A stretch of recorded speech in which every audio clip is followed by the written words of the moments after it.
I'm 65 and I avoid people now. Here's why. Reaching this age brings profound changes to how we see life, relationships, and time itself. For years, I was the kind of person who always showed up for everyone.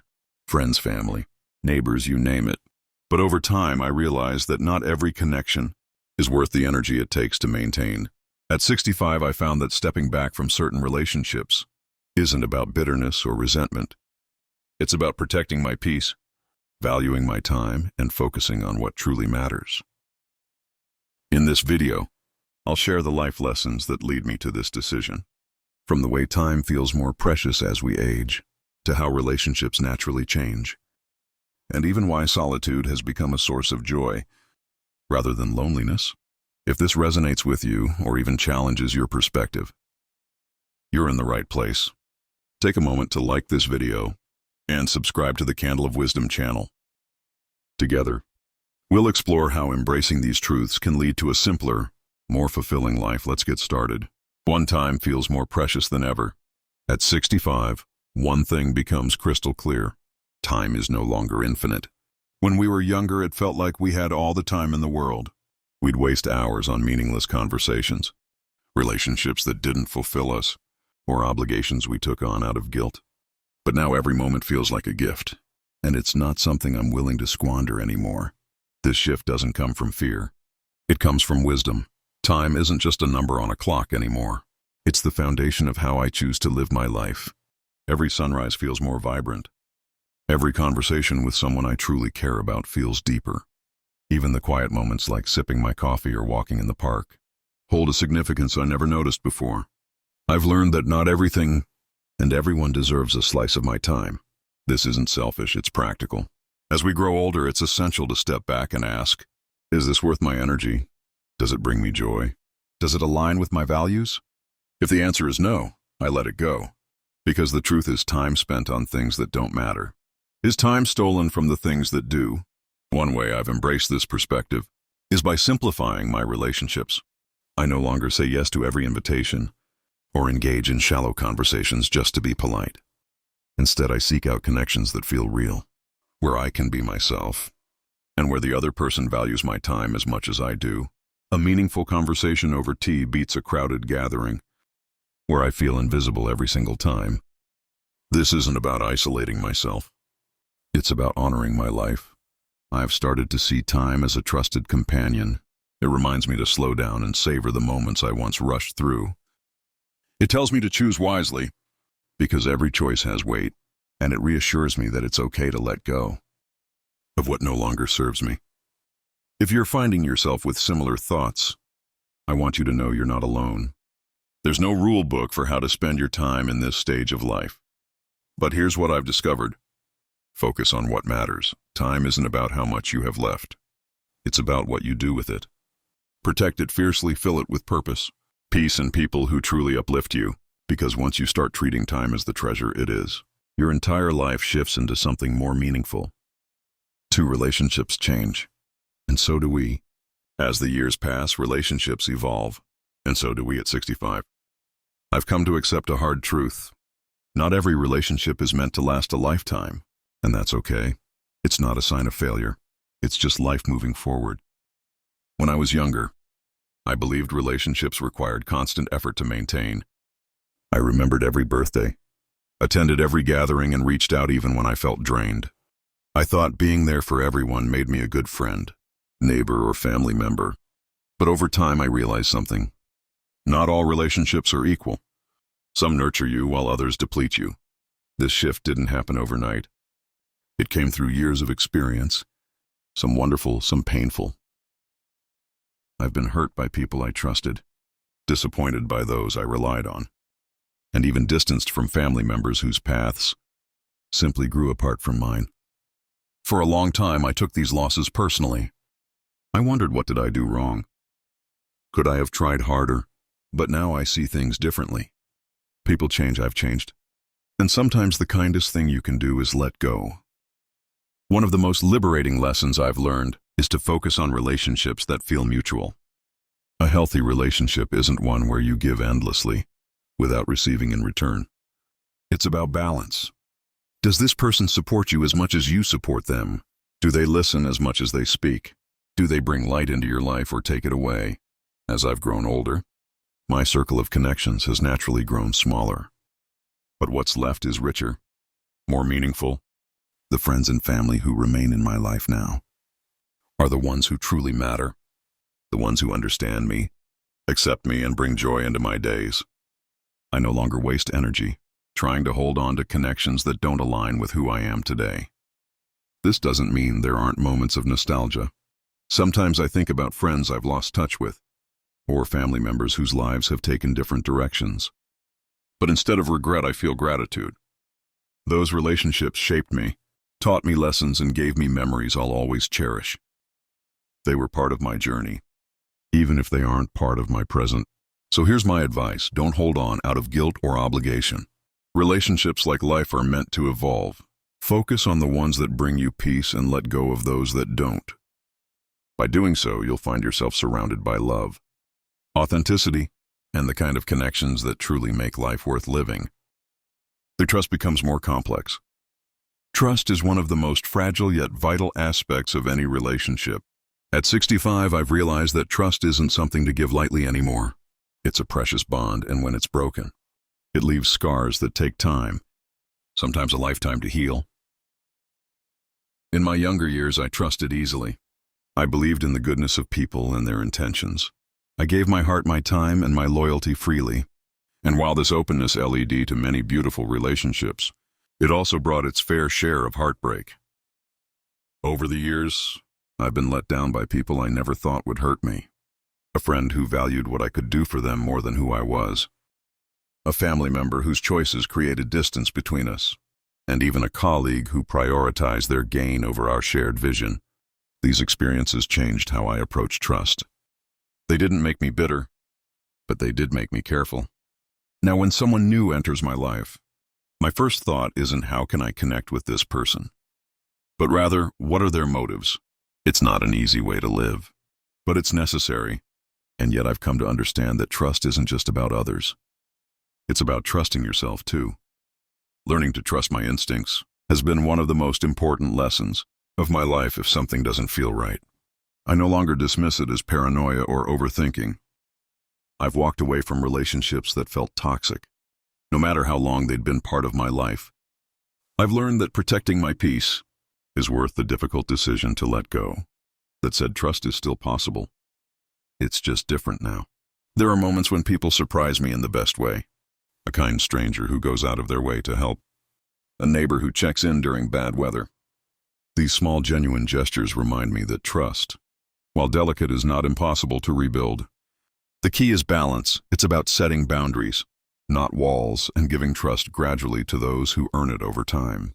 It's about keeping your circle small and surrounding yourself with people who show consistency, kindness, and respect. So if you found yourself more guarded as you age, know that it's okay. Protecting your trust is a form of self-care. It doesn't mean you're closing yourself off. It means you're valuing yourself enough to be selective.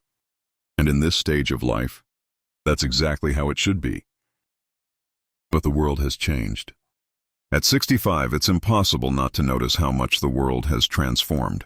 Life feels faster, busier, and more tech-driven than ever before.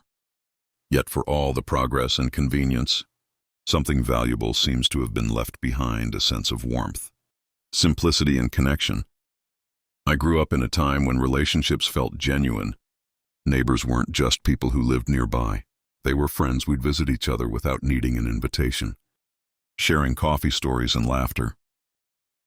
Families gathered regularly, not because they had to, but because they wanted to. Time spent together felt natural and meaningful. Now things are different. People are so busy chasing success, managing endless to-do lists, and keeping up with the fast pace of modern life. Conversations once heartfelt and deep have become brief and rushed, squeezed into moments between notifications and distractions. Even family time feels more strained, often limited by physical distance and competing demands. Technology, while a blessing in many ways, has played a role in this change. I appreciate being able to video call my grandchildren or reconnect with an old friend through social media. These tools make life easier, but they also create barriers. Nothing replaces the experience of sitting across from someone, feeling their presence and hearing their voice unfiltered by a screen. Sometimes I miss the ease of simply being together, without the interruptions of modern life. The constant harm of technology can also feel overwhelming. Notifications, updates, and endless news make the world seem louder than ever. Paradoxically, even with all this connectivity, many of us feel more isolated. It's a strange reality that we have so many ways to stay in touch, yet genuine connections often feel harder to come by. This isn't about resisting change or longing for the past. Every era has its challenges and every generation adapts. But at 65, I find myself valuing simplicity more than ever. I choose to step away from the noise and focus on what truly matters. Heartfelt conversations, meaningful relationships, and the quiet joy of shared moments. If you feel the same, it's okay to slow down. It's not about rejecting modern life. It's about choosing where to place your energy. By stepping back from the rush, we can protect the parts of life that feel authentic and real. In a fast-moving world, seeking simplicity isn't about giving up. It's about holding on to what matters most. 5. Solitude isn't loneliness. Solitude and loneliness are two entirely different things. And this realization has been one of the most freeing lessons of my life. Loneliness is an ache, a feeling of emptiness that comes from longing for connection. Solitude, however, is a choice, a space for peace, reflection, and renewal. It's not something to fear. It's something to embrace. In solitude, I found clarity that's hard to achieve in the rush of daily life. There's a profound beauty in simple, quiet moments sitting on the porch with a warm cup of tea, listening to the wind rustle through the trees, or watching the sun sink slowly below the horizon. These experiences don't just pass the time. They enrich it, reminding me of the small joys life has to offer. Reflecting on the past has also become a source of comfort during these quiet moments. Instead of dwelling on mistakes or missed opportunities, I focus on the lessons I've learned and the memories that bring me happiness. Solitude offers a space to look inward and make peace with the life I've lived, finding gratitude for the person I've become.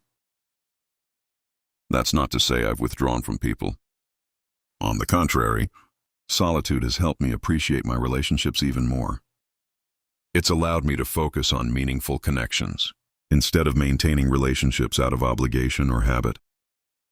When I spend time with loved ones, I'm present and engaged, savoring the moments we share. Solitude has also taught me to value myself. It's easy to get caught up in the idea that being surrounded by people defines your worth. But the truth is, your value doesn't come from the size of your social circle or the number of events on your calendar. It comes from within, from knowing who you are and what truly matters to you.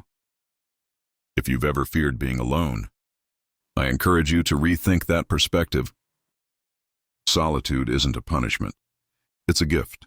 It's a chance to hear your own thoughts, to focus on what brings you peace, and to reconnect with yourself. The more you embrace it, the more you realize it's a source of strength and clarity. In the quiet of solitude, you can find balance and joy.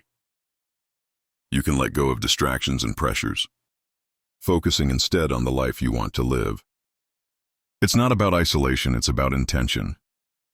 And in those moments of stillness, you may discover a deeper sense of fulfillment than you ever thought possible. 6. Why I avoid people now. Avoiding people isn't about bitterness or resentment. It's about protecting my peace. Over the years, I've learned that not every connection is worth maintaining, and not every social obligation deserves my time or energy. This realization didn't come easily, but it has been one of the most important lessons of my life. For much of my younger years, I believed in always being available. I wanted to be the person others could count on, the reliable friend, the helpful neighbor, the supportive family member.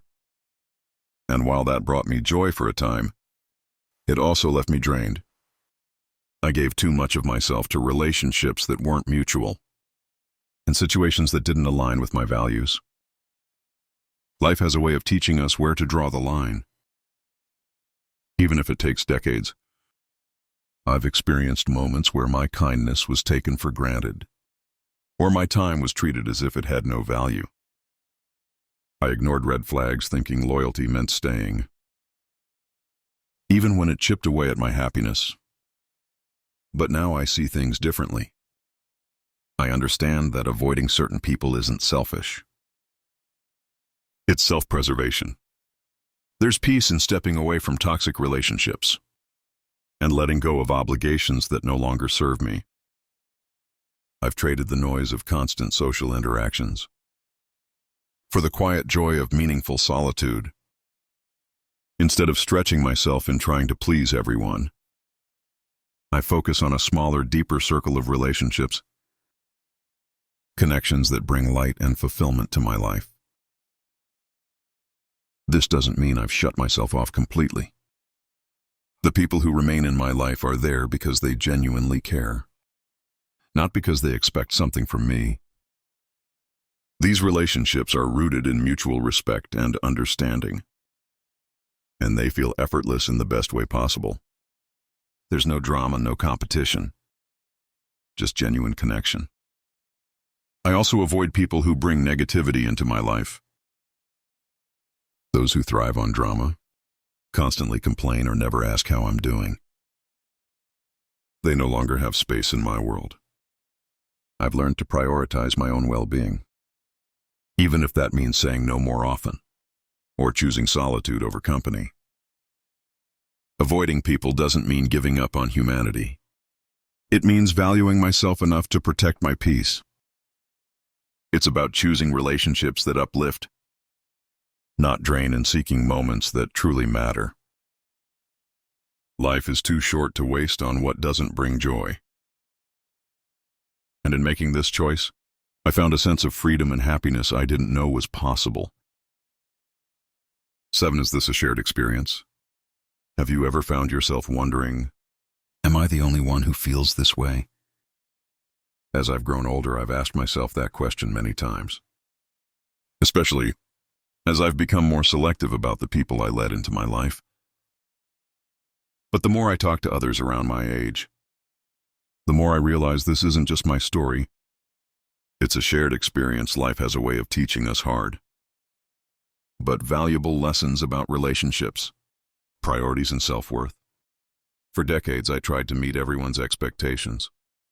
I wanted to be the dependable friend, the supportive family member, the neighbor who always showed up. But at some point, I realized the cost. I was pouring so much into others that I had little left for myself. As I've spoken with friends and peers, I've discovered a similar theme in their lives. Many of us reach a point where we no longer feel the need to be everything to everyone. We start choosing quality over quantity in relationships.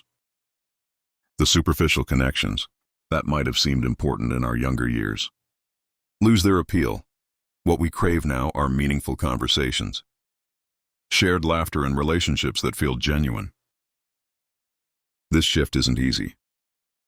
Sometimes it feels like letting go of parts of yourself. Saying no to people who once relied on you can feel selfish. But it's not, it's self-preservation. The truth is, we can't be everything for everyone, and trying to do so only leaves us drained and resentful. By stepping back, we create space for relationships that nourish us, instead of depleting us. And here's the thing. You're not alone in this. Many people in their 60s, 70s, and beyond are making the same choices. It's not about pushing people away. It's about finding peace and clarity. It's about prioritizing your well-being and focusing on what truly matters. If you've noticed yourself pulling back from relationships that no longer serve you, it's not a sign that something is wrong. It's a sign that you're growing, evolving, and learning to value your time and energy. Letting go of what doesn't bring you joy opens the door for deeper, more meaningful connections. This stage of life isn't about how many people you have in your corner. It's about the quality of those connections. And if this resonates with you, take comfort in knowing that you're not alone. Together, we're learning how to embrace a life that's simpler, more fulfilling, and unapologetically authentic. 8. Embracing this chapter of life. Life isn't about endings, it's about beginnings. Every chapter brings its own lessons, challenges, and joys. At 65, I found that this stage of life is less about proving myself to others, and more about embracing who I've become. It's about letting go of what no longer serves me, and focusing on what truly matters. There's a certain freedom that comes with this realization. When we're younger, we often live with urgency, always rushing to achieve, to do more, to meet expectations. We're driven by the belief that the future holds endless possibilities. So we keep chasing, but as time goes on, we begin to understand that the present is what truly matters. This chapter of life is about simplicity. It's about finding joy in the little things, watching the morning sunlight stream through the window, sharing laughter with loved ones, or enjoying the quiet comfort of a favorite chair. These moments may seem small, but they hold a depth that's hard to describe. They remind us that life's treasures are often found in its simplest pleasures. It's also a time for reflection. Looking back, I see my life as a tapestry of experiences. Some beautiful, some painful. All meaningful, every triumph, every mistake, every heartbreak has shaped me into the person I am today. Reflection allows me to honor those experiences. Without clinging to them, it's not about living in the past. It's about appreciating the lessons it has given me. But this chapter isn't just about looking back. It's also about looking forward. There's a quiet excitement in knowing that there's still time to create, to learn and to grow, whether it's trying a new hobby, nurturing a garden, or simply taking the time to appreciate the present. This stage of life offers its own unique possibilities. What makes this chapter truly beautiful is the freedom it brings. It's the freedom to say no to things that drain us, and yes to what brings us peace. It's the courage to live authentically, without fear of judgment or the pressure to meet others' expectations. And it's the realization that simply being is enough. If you're in this stage of life, I encourage you to embrace it fully. Let go of the noise and the rush, and focus on the things that bring you joy. Life doesn't have to be perfect to be meaningful. Sometimes, the most peaceful and fulfilling moments come when we stop chasing and start appreciating. This chapter is ours to write. So let's make it one of simplicity, gratitude, and genuine happiness. In closing, avoiding people at this stage of life isn't about shutting the world out. It's about protecting the peace we've worked so hard to find. Life at 65 is a chance to focus on what truly matters. Meaningful relationships, moments of joy, and a sense of inner calm. It's not about bitterness or regret. It's about living intentionally. This chapter is a time to let go of toxic connections, unnecessary obligations, and the pressure to meet others' expectations. Instead, it's about embracing simplicity, authenticity, and gratitude. The journey has been filled with lessons, some painful but all valuable, leading to a place of clarity and fulfillment. If you've been feeling the same, remember that it's okay to choose peace over chaos. It's okay to prioritize yourself. Life's true richness comes from the quality of your days, not the quantity of your commitments. Let this be the chapter where you live boldly, love deeply, and savor every moment.